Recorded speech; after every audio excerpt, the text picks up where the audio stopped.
Hi guys welcome to our channel. ప్రస్తుతం మనతో పాటు దాము బాలాజీ గారు సీనియర్ జర్నలిస్ట్ ఉన్నారు. వారితో ఒకసారి మాట్లాడదాం. సార్ నమస్కారం సార్. నమస్తే.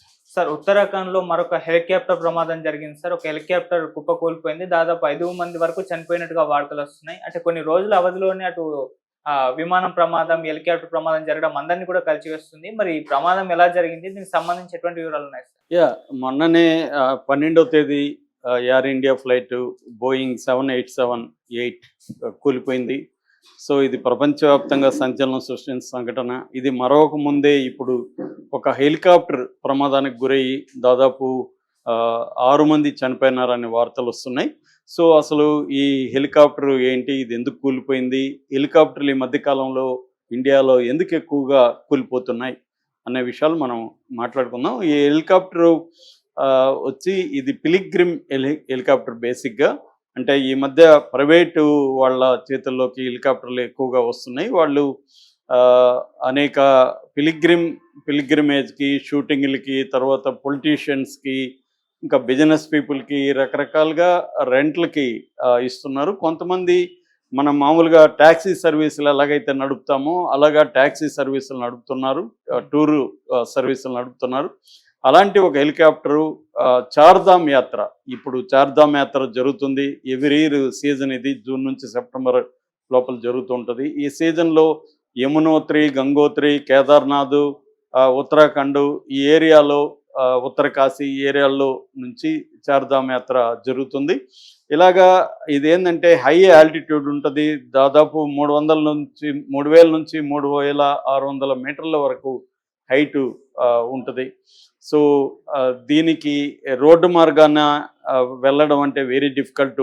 హిమాలయన్ ప్రాంతాలు చాలా స్టీప్గా ఉంటాయి కాబట్టి ప్రజలు నడిచి వెళ్ళడం అనేది చాలా కష్టం. కొన్ని చోట్లకి దాదాపు 18-20 కిలోమీటర్ల వరకు కూడా, కేదార్కి అయితే 16 కిలోమీటర్లు, యమునోత్రికి 18 కిలోమీటర్లు, ఇలాగా చాలా దారుణమైన పరిస్థితుల్లో నడిచి వెళ్ళాల్సి ఉంటుంది. చాలామంది అక్కడే కూడా చనిపోతా కూడా ఉంటారు.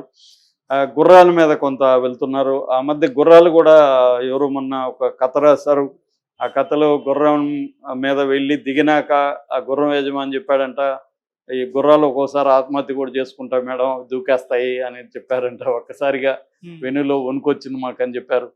సో అదే ఒక రిస్కీ స్పిరిచువల్ జర్నీ అనమాట. చాలామంది అయినా కూడా రిస్క్ తీసుకొని వెళ్తారు. 2024లో చార్ధామ్ యాత్రకి 16 లక్షల మంది యాత్రికులు వెళ్ళినట్టుగా మనకి లెక్కలు చెబుతున్నాయి.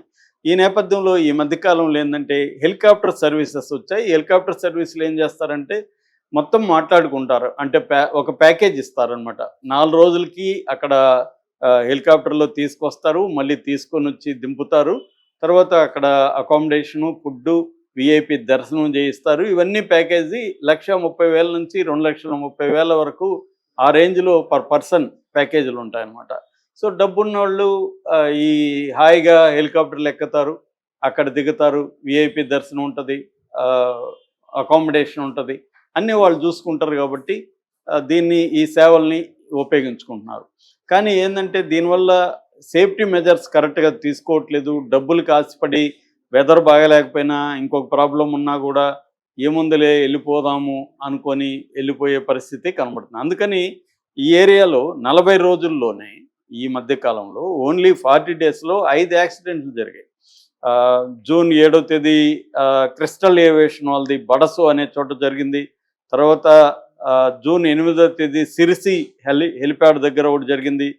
తర్వాత మే 2వ తేదీ గంగోత్రి దగ్గర, గంగోత్రి ధామ్ అంటారు, అక్కడ జరిగింది. జూన్ 3వ తేదీ క్యాస్టల్ ఏవియేషన్ గుప్తకాశీ దగ్గర జరిగింది. ఇంకొక ఉత్తరాఖండ్లోనే ఇంకొకటి కూడా జరిగింది. ఇది మొత్తం 40 రోజుల్లో 5 సంఘటనలు, హెలికాప్టర్ల సంఘటన జరిగింది. ఇది ఇప్పుడు ప్రస్తుతం జరిగింది వచ్చి డెహ్రాడూన్ నుంచి కేదార్నాథ్ వెళ్తుంది. ఇది జస్ట్ 10 నిమిషాల జర్నీని. 5 గంటల 19 నిమిషాలకి అర్లీ మార్నింగ్ స్టార్ట్ అయింది.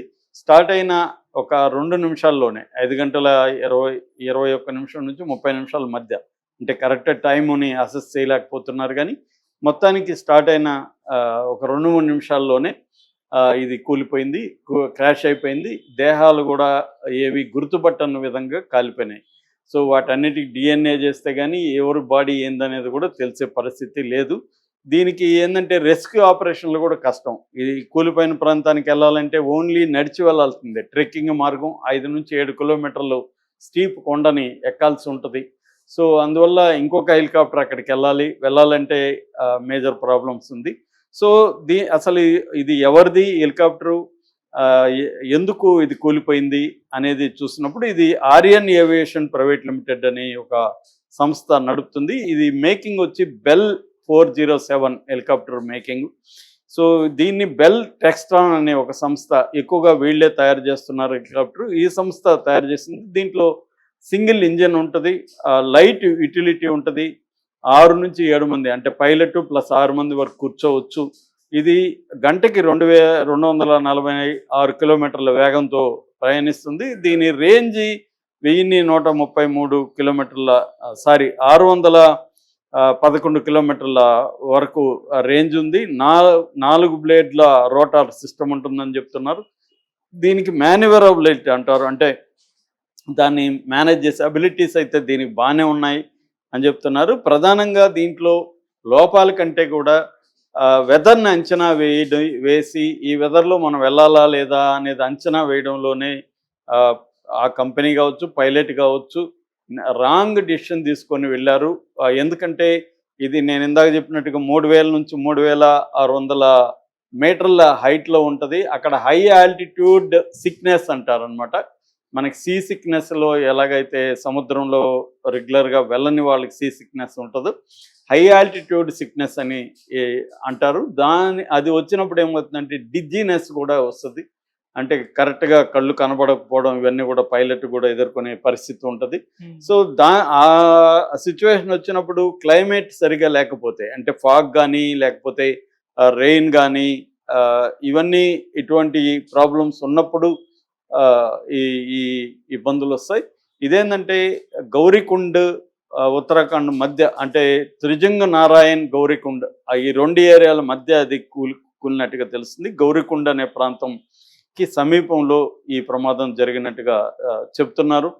జనరల్గా ఇక్కడ ఇందాక చెప్పినట్టుగా 40 రోజుల్లో ఈ 5 యాక్సిడెంట్లు 5 సార్లు హెలికాప్టర్లు కూలిపోవడానికి ప్రధాన కారణమైతే వాళ్ళు సరైన డిసిషన్ తీసుకోకుండా డబ్బులు కాసుపడి, ప్యాకేజీలు డబ్బులు వస్తాయి కదా, ఒక ట్రిప్కి 4 రోజులకి వీళ్ళకి ఒక్కొక్క మనిషికి 1,30,000 నుంచి 2,30,000, రఫ్గా 2 లక్షలు వేసుకుంటే 6 మందికి 12 లక్షలు 4 రోజుల్లో ఒక ట్రిప్కి వీళ్ళు సంపాదిస్తారు. సో ఈ లెక్కలేసుకొని సరైన సేఫ్టీ మెజర్స్ తీసుకోకుండా వెళ్తున్నారని చెప్తున్నారు. డీజీసీఏ అంటే directorate general of civil aviation department కూడా దీన్ని సీరియస్గా తీసుకోలేదని చెప్తున్నారు. ఇప్పుడు ఏఐబి అంటే ఎయిర్క్రాఫ్ట్ యాక్సిడెంటల్ ఇన్వెస్టిగేషన్ బ్యూరో రంగంలోకి దిగి ఈ 5 హెలికాప్టర్ల ప్రమాదం మీద ఒక విచారణ అయితే ప్రారంభించింది. సో ఇందులో వీళ్ళు ఏవియేషన్ మేనేజ్ చేసే వాళ్ళని లైసెన్సులు రద్దు చేయాలంటున్నారు. ఆల్రెడీ క్రిస్టల్ ఏవియేషన్ వాళ్ళ లైసెన్స్ రద్దు చేశారు. ఇప్పుడు ఇది కూడా ఆర్యన్ ఏవియేషన్ వాళ్ళ లైసెన్స్ కూడా రద్దు చేసే అవకాశాలు ఉన్నాయి. సో స్ట్రిక్ట్గా రూల్స్ పాటించాలి. అలాగే ఇక్కడ నుంచి వెళ్ళే యాత్రికులు, వీళ్ళు ఇప్పుడు చనిపోయిన 6 మంది కూడా నార్త్ వాళ్ళు, ఎక్కువగా ఉత్తరాఖండ్, ఉత్తరప్రదేశ్ ఇక్కడ నుంచి వచ్చిన వాళ్ళే. సో ప్రయాణికులు కూడా డబ్బు ఉంది కదా, మనం హెలికాప్టర్లు వెళ్ళిపోతాం కదా, 10 నిమిషాలే కదా అనేది కాకుండా అసలు వెదర్ కండిషన్స్ ఏంటి, అక్కడ హెలికాప్టర్ల మేనేజ్మెంట్ ఎలా ఉంది, ఇవన్నీ చూసుకొని హెలికాప్టర్లు ఎంచుకునేటప్పుడు కొంత రీసెర్చ్ చేసి వెళ్ళాలి అని సూచిస్తున్నారు. ఎందుకంటే వెరీ రిస్కీ వ్యవహారం. మామూలుగా రోడ్ యాక్సిడెంట్లో ఒకరు బతికినా ఒకరు చనిపోయినా ఒకరు బతికే అవకాశం ఉంటుంది. హెలికాప్టర్లు కూలిపోయినప్పుడు ఒకరు కూడా బతికే అవకాశం లేదు. మనం ఇక్కడ ప్రత్యక్షంగా చూసాము రాజశేఖర రెడ్డి చనిపోయినప్పుడు. సో ఈ 40 రోజుల్లో 5 హెలికాప్టర్లు ఇలా ఈ చార్ధామ్ యాత్రలో యాక్సిడెంట్లు అవ్వడం మాత్రం ఖచ్చితంగా ఇది మన గవర్నమెంట్ వైఫల్యమే, మన ఏవియేషన్ వైఫల్యంగానే మనం చెప్పుకోవచ్చు. Okay sir, thank you so much.